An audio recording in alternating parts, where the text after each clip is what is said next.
अमेरिकी राष्ट्रपति Joe Biden कुछ ही देर के बाद पहुंचने वाले हैं तेल अवीव। इस वक्त की बड़ी जानकारी, बड़ी खबर, उनका विमान किसी भी वक्त एयरपोर्ट पर उतर सकता है। बाइडेन थोड़ी ही देर में इजरायली प्रधानमंत्री बेंजामिन नेतन्याहू से मिलेंगे। इस मुलाकात में वो हमास से जारी जंग पर सवाल जवाब करेंगे।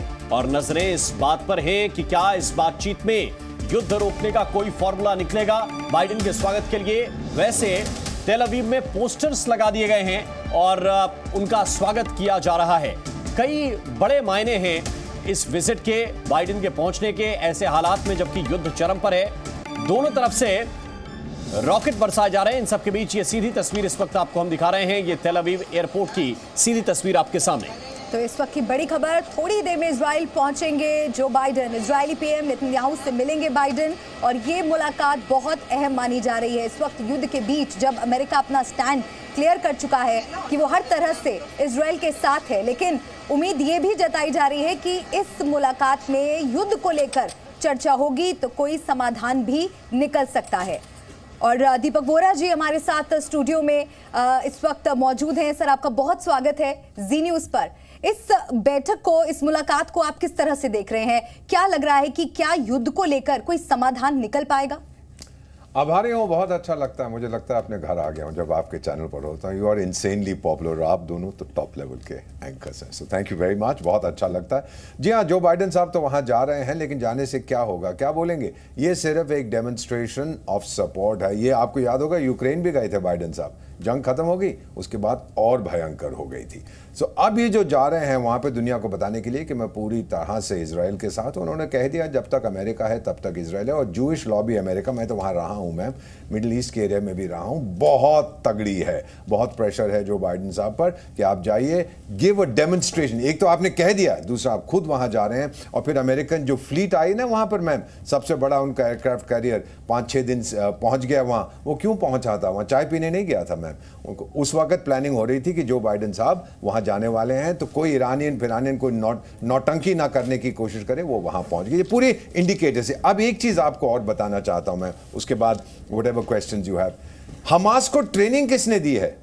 पैराग्लाइडिंग की, साइकिल हेलीकॉप्टर्स की।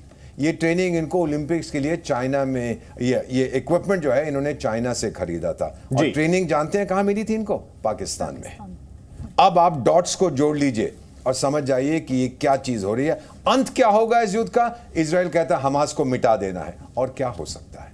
और कोई चीज वो एक्सेप्ट करने को तैयार। सिर्फ ये है जो बाइडेन कहेगा कि टाइगर लोग, मैं पब्लिकली बोलूंगा ये मत करो वो मत करो, लेकिन जो करना है आप करिए। बिल्कुल। तो कई बातें ऐसी हैं, मैं ये समझना चाहता हूं वोरा साहब आपसे कि कुछ बातें ऐसी हैं जो कहीं नहीं जा सकती। और प्रणय भी इस वक्त हमारे साथ जुड़ गए हैं, विदेश मामलों के अच्छे जानकार हैं प्रणय, मैं ये सवाल आपके पास लेके आना चाहता हूँ। कई बातें ऐसी हैं जो फोन पर नहीं हो सकती, या दुनिया को चूंकि दिखाना जरूरी है कि हम कितनी मजबूती के साथ खड़े हैं, इसलिए विजिट है? देखिए, दोनों ही चीज़ें राम, और इसमें आप समझिए कि कितनी मुश्किल के अंदर इस समय जो बाइडेन फंसे हुए हैं। जो बाइडेन के लिए अपने घरेलू मोर्चे की चिंता है, उनकी रेटिंग्स इस समय डाउन है, उनको अगले साल चुनाव लड़ना है। इजराइल बहुत महत्वपूर्ण है अमेरिका के अपने पॉलिटिकल कैलकुलस के लिहाज से भी, लेकिन अमेरिका का इन्वेस्टमेंट है। आप अमेरिका के राष्ट्रपति का उलझाव समझिए, उनका इन्वेस्टमेंट इजराइल के अंदर भी है, उनके हित इस समय कतर में भी है। वो ईरान को लेकर भी फिक्रमंद है, क्योंकि ईरान अचानक से देखिए कितना सक्रिय हो गया है। ईरान को ऐसा लगता है इसके ऊपर से प्रेशर रिलीज हो गया, हर कोई उससे बात कर रहा है। जापान के विदेश मंत्री ने कल ईरान के विदेश मंत्री को फोन किया था। राष्ट्रपति पुतिन भी इस समय काफी रिलीव नजर आ रहे हैं, दुनिया के तमाम नेता उनको फोन कर रहे हैं। तो आप देखिए कि अंतरराष्ट्रीय राजनीति के अंदर जो जितनी उथल पुथल चल रही है, दोहरे मोर्चे इस समय बाइडेन के इस दौरे में नजर आ रहे हैं। पहला मोर्चा होगा किसी तरीके से इजराइल के लिए समर्थन का जो पूरा ऐलान है, इजहार है, वो करना, लेकिन उसके साथ ही इस चीज के लिए भी ये तैयारी करना कि किस तरीके से इस जंग का दायरा रोका जा सके। साथ ही जो बंधक संकट है, इस समय एक प्रेशर पॉइंट बना हुआ है जो बंधक संकट है, क्योंकि इजराइल को आप रोकेंगे कैसे, किस आधार पर रोकेंगे? ना तो बंधक संकट खत्म हुआ है। आज ही जो अप्रूवल रेटिंग आई है, बेंजामिन नेतन्याहू की अप्रूवल रेटिंग इस समय टैंक बॉटम पे है। इजराइलियों का बहुत गुस्सा है बेंजामिन नेतन्याहू के इस फेलियर को लेकर, और ऐसे में एक ऐसा पॉइंट ऑफ रिटर्न चाहिए राम, जहां पे इस चीज का सीज फायर या इस पे रोका जा सके। अभी कुछ भी नहीं हुआ, ना हमास की हिम्मत टूटी है, ना इजराइल के स्ट्राइक बंद हुए हैं, और ना बंधक छूटे। और दीपक जी, मैं आपसे एक और सवाल पूछना चाहती हूँ, एक आम नागरिक की समझ के लिए अगर आप ये हमें बता सकें कि जब रूस यूक्रेन युद्ध हुआ और अब आज इजराइल में हम देख रहे हैं कि किस तरह से युद्ध छिड़ा हुआ है, अमेरिका कहां खड़ा है, ये इतना महत्वपूर्ण क्यों होता है? अमेरिका का स्टैंड क्या है? अमेरिका किस तरफ इन्फ्लुएंस्ड है? कहां मदद ज्यादा भेज रहा है? ये अगर आप हमें समझा सके कि अमेरिका हमेशा इतनी बड़ी भूमिका में क्यों आ जाता है।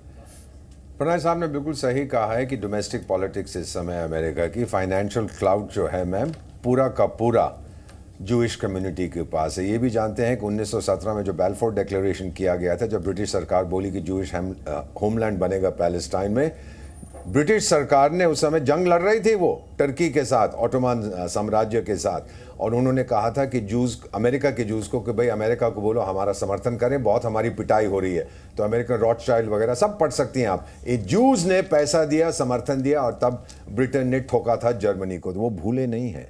ये चीज़ है कि बहुत पावरफुल है वहाँ जूइश कम्युनिटी, जिसे जूइश लॉबी कहते हैं।